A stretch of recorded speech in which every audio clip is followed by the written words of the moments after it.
It was a quiet night, October 31st, 1969. Passengers aboard Trans World Airlines Flight 85 had settled in for a short hop from Los Angeles to San Francisco. Just a routine flight, an hour at most. But sitting quietly in one of the seats was a 19-year-old Marine named Raffaele Minichiello. And within minutes, he would change aviation history forever. Just 15 minutes after takeoff, Minichiello stood up, in his hands a loaded M1 carbine rifle that he had smuggled onto the plane. Calmly, he approached the flight attendants and demanded to be taken to the cockpit. A short domestic flight was suddenly turning into a hijacking. Once inside the cockpit, Minichiello gave his demand. He didn't want San Francisco. He wanted New York. The pilots, stunned but cooperative, followed his instructions. For hours, the plane continued eastward. At one point, they had to stop in Denver to refuel. That's when 39 passengers and most of the crew were released. Only one stewardess and the pilots were forced to stay on board. But New York wasn't the final destination. After landing there for another refuel, Minichiello ordered the plane to cross the Atlantic, from Maine to Shannon, Ireland, and finally to Rome, Italy.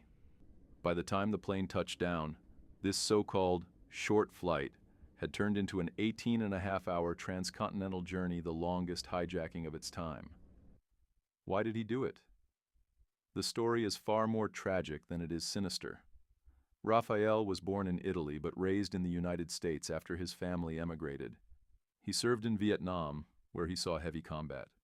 He was decorated for bravery, but he also came home scarred, suffering what we now recognize as post-traumatic stress disorder.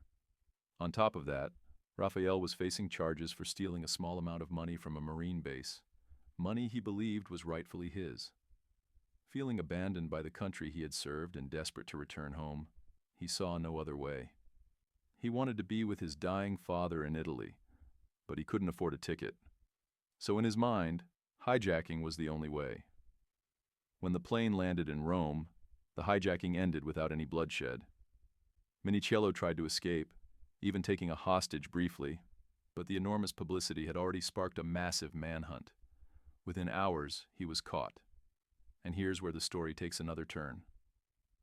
Unlike today, where hijackers are condemned without question, Italy didn't see him purely as a criminal. Many saw him as a young man broken by war, a soldier abandoned by the system he served. Courts were sympathetic. His sentence was reduced, and in the end he served less than a year in prison. Raffaele Minichiello's hijacking of TWA Flight 85 remains one of the most unusual in history.